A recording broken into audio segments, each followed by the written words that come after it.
Iran पंहिंजी FIFA world कप squad लाइ रवानगी वारी रैलीअ जी मेज़बानी कई। तेहरान जी इनकलाब स्क्वायर में हज़ारनि मदाहनि जी शाहिदी। ट्रम्प जी मुक़ाबले लाइ अमरीका जो सफ़र करण बाबति ख़दशात जे विच में रांदीगरनि खे मेड़ तरफ़ां ख़ुशि कयो वियो जॾहिं उन्हनि अरबा ते स्टेज तां हबल वतनी जा बयान ॾिना। अमरीकी सदर डोनाल्ड ट्रंप बीजिंग में चइनी अॻुवान शे जिन पंग सां आला सती उजलास लाइ बीजिंग जंहिंजो मक़सदु हरीफ़ सुपर पावर जे विच में सख़्तु शिकताण खे घटाइणु आहे। हिरैसीअ खां पोइ पहिरियों भेरो चीन जो दौरो कंदे पंहिंजे पोएं दौर में ट्रंप जो चीनी अख़्तियारनि तरफ़ां शानदार इस्तक़बाल कयो वियो। अमरीकी नायब सदर जी डी वेंस चयो आहे हिन खे यकीन आहे त ईरान सां ॻाल्हियुनि में पेशरफ़ थी रही आहे। सदर डोनाल्ड ट्रंप खे तेहरान जी ताज़ी तजवीज़ खे नाक़ाबिल क़बूल करार ॾियण जे बावजूदि रद्द करे छॾियो। तबसरा आया आहिनि जॾहिं वाशिंगटन तेहरान जे विच में नाज़िक जंगबंदी जे ख़ात्मे खे रोकण लाइ सिफ़ारती कोशिशूं जारी आहिनि। उन दौरान ब्रिगेडियर जनरल मोहम्मद अकरमी निया जो चवणु आहे त ईरान जी फ़ौज तयार जी बुलंद तरीन सतह ते रहे थी। ख़बरदार कयो त पसपण जी का बि गंजाइश न आहे जीअं अमरीका सां छिकताण बरक़रार रहे। उरानी एहलकारनि उहो इशारो जारी कयो आहे त इहे कंहिं बि वाद जो जवाबु ॾियण लाइ तयारु आहिनि। फ़िलाई दॿे ऑपरेशनल सबबनि जे करे इस्लामाबाद, लाहौर ऐं पेशावर लाइ फ़्लाइट ऑपरेशन 3 अक्टूबर ताईं मुअत्तल करे छॾियो वियो। एयरलाइन तस्दीक कई त कराची खां ईंदड़ उॾामूं मामूल मुताबिक़ हलंदियूं रहंदियूं। पाकिस्तान में एयरलाइन जी फ़्लाइट इंक्वायरी सर्विस मूजिबि मुअत्तली दॿे खे इस्लामाबाद, लाहौर ऐं पेशावर सां ॻंढींदड़ रस्तनि ते लागू थिए थी।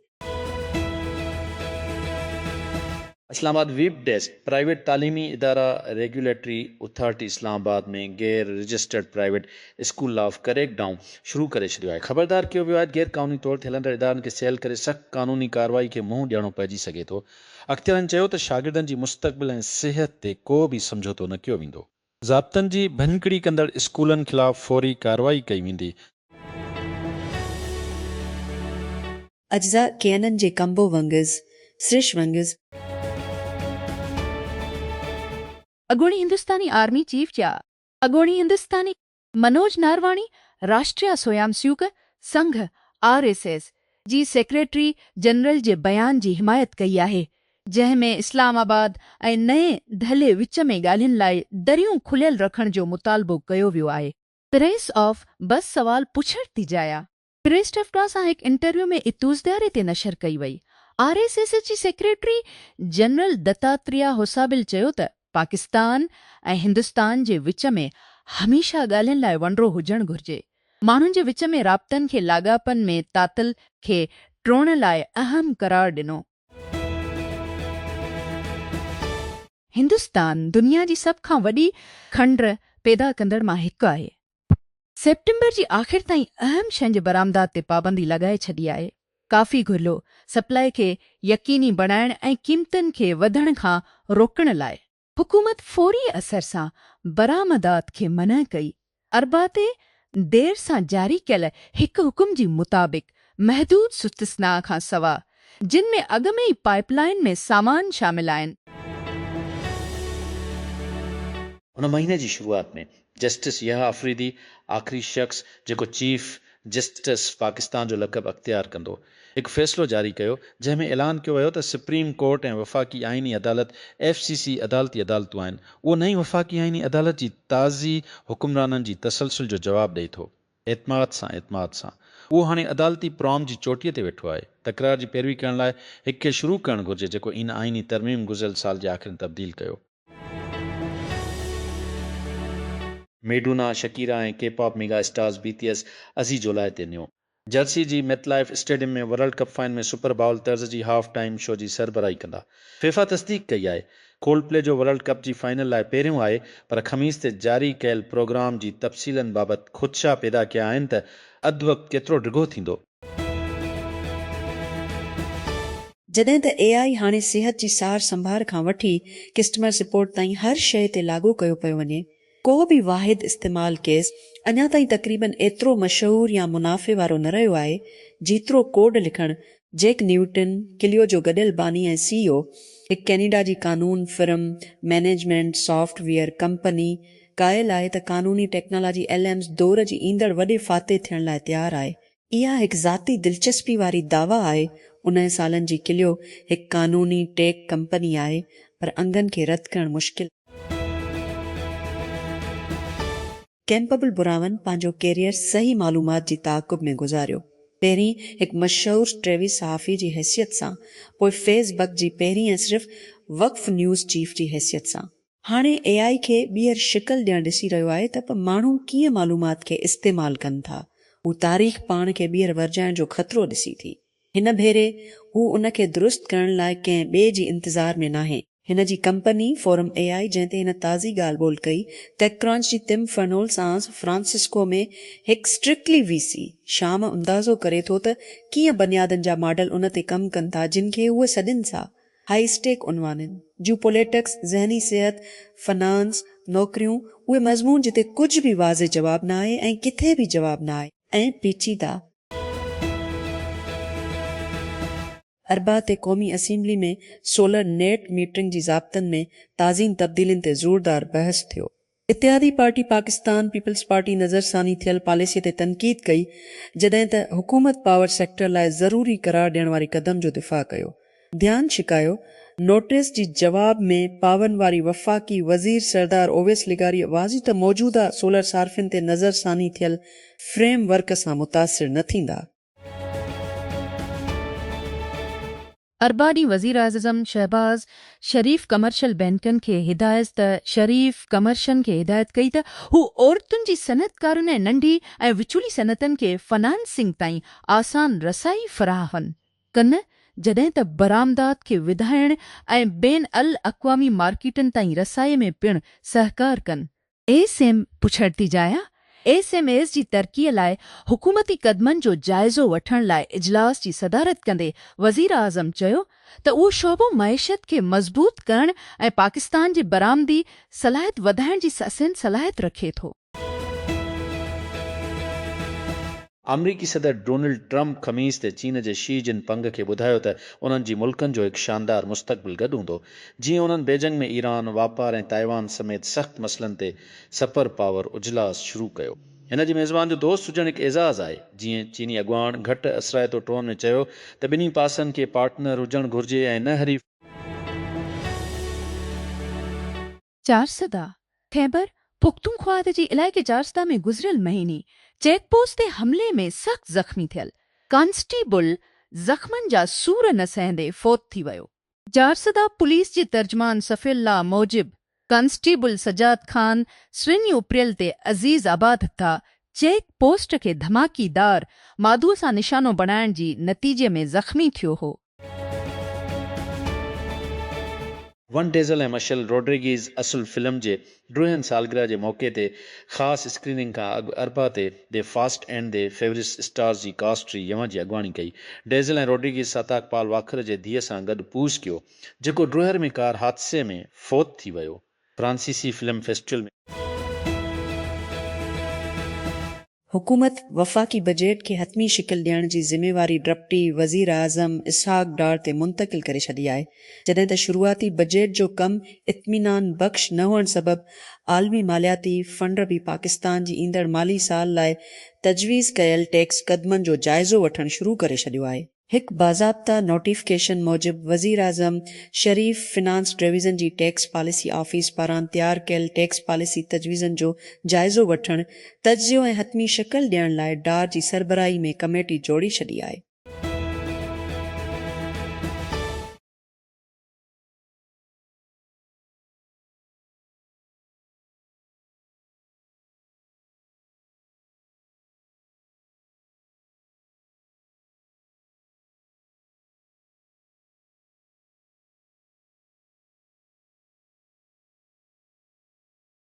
रुझाननि सां मुताबिक़त रखनि था। नई ज़िंदगी जी मुताबिक़ यूनेट्स पारां वॾी पैमाने ते बयानु कयल प्रोजेक्ट्स ते तमामु घणी ॻणतीअ जो मर्कज़ आहे, जेकी ज़ाहिर कनि था त पाकिस्तान में HIV जी वधंदड़ ॿार। इहे तख़मीनो integrated biological and behavioural surveillances rounds मां तयारु कयल डेटा ते तमामु घणो भरोसो कनि था, जेकी ग्लोबल फंड पारां मालियाती आहिनि। जॾहिं मूं ॾाहाथी जी आख़िर में नौजवान सहाफ़ीअ जी हैसियत सां हिकु नौजवान सहाफ़ीअ जी हैसियत सां अमरीका चीन लाॻापनि खे कोरियज करणु शुरू कयो त ॿिन्ही मुल्कनि जे विच में शिकताण वारा नुक़्ता, ख़ासि तौर ते जॾहिं इहा आला सतही मुलाक़ातनि जी ॻाल्हि हुई त उन्हनि जो ख़ुलासो घणो करे टिनि मुल्कनि पर तियानानमेन, तब्द ऐं ताइवान तौरु बयानु कयो वियो। पहिरीं 2-3 रशनि जी जमहूरियत नवाज़ एहतिजाज कंदड़नि ख़िलाफ़ करेक्ट डाउन जो हवालो ॾिनो ऐं बीजिंग जी कंट्रोल थियल हिमालया वारी इलाइक़े ते हिकु भेरो जलावतन दिलाए लामा जी हुकूमत हुई। ॿई चीन जी इंसानी हक़नि जी रिकॉर्ड सां जड़ियल आहिनि। क्यूबा जी ख़ौफ़नाक तवानाई जा मसइला अञा बि वधीक नाज़ुक थियण वारा आहिनि। क़ौम जी तवानाई वारी वज़ीर अरबा खे ख़बरदार कयो। मार्च जी आख़िर में तेल जो हिकु रोसियतियो ख़तमु थी चुको आहे। क्यूबा जी तवानाई ऐं मैदनियात वारी वज़ीर वेसेंट डीला ओलीवी अरबा जी राति हिकु ख़ासि टेलीविज़न ज़हूर में चयो। मैमफ़्स टेनेसी जी 4 रवासी अमरीकी सदर डोनाल्ड ट्रंप जे इंतिज़ामिया ते शहर में इमिग्रेशन ऐं ॾोहनि जे क्रैक डाउन दौरान हरसां करण जो इल्ज़ाम लॻायो आहे। अरबा ते दाख़िल कयल शिकायत मैमफ़्स चीफ टास्क फोर्स ते ध्यानु ॾेई थी। हिकु कानून लागू कंदड़ इक़दाम ट्रंप सेप्टेम्बर में रियासत ऐं मुक़ामी अमलदारनि जी ताउन सां शुरू कयो। अमरीका क्यूबा खे $100 मिलियन जी इंसानी इमदाद जी आश कई आहे, उन शर्त ते त बीट जी कम्युनिस्ट हुकूमत बामाना सधारन ते इत्तिफ़ाक़ करे। रक़म अरबा ते यूएस स्टेट डिपार्टमेंट जी हिकु बयान में अवामी कई वई। जेतोणीकि सदर डोनाल्ड ट्रंप जी इंतिज़ामिया उन ॻाल्हि ते ज़ोर ॾिनो त इहा पेशकश माज़ीअ में नजी तौर ते कई हुई। हिंदुस्तान रक्षण शुमय ते बरकस मुल्कनि जी परॾेही वज़ीरनि जी इजलास जी मेज़बानी करे रहियो आहे। सीएं बरकस सरबराह इजलास जी अॻुभराए में जेका नएं दले सेप्टेम्बर में मेज़बानी कंदी। इजलास जेको ख़मीस जी सुबुह ते शुरू थिए थो। गॾियल क़ौमुनि जे सदर डोनाल्ड ट्रंप जी बीजिंग जी 3 ॾींहनि जी दौरीअ सां गॾु चीनी अॻुवान शी जिन पंग सां हिकु रियासती दौरीअ लाइ हिते परॾेही वज़ीरनि जी इजलास बाबति वधीक आहे, केरु शिरकत करे रहियो आहे ऐं छो उहो अहम आहे। गुज़िरियल लतनि सालनि दौरान रियासत जी टैक्स जी कोशिश मुताबिक़ टैक्स अदा कंदड़नि ते वधीक ऐं वधीक बोझ वधो वियो आहे। जेतोणीकि हिन टैक्स जी बुनियाद खे वसी करण या वधीक टैक्स अदा कंदड़नि खे आणण जी कंहिं बि कोशिश खे घणो करे छॾियो आहे। नतीजा ज़ाहिर थी रहिया आहिनि जॾहिं तव्हां गुज़िरियल ॾहाकी दौरान आमदनी जी अंगनि अखरनि खे ॾिसो।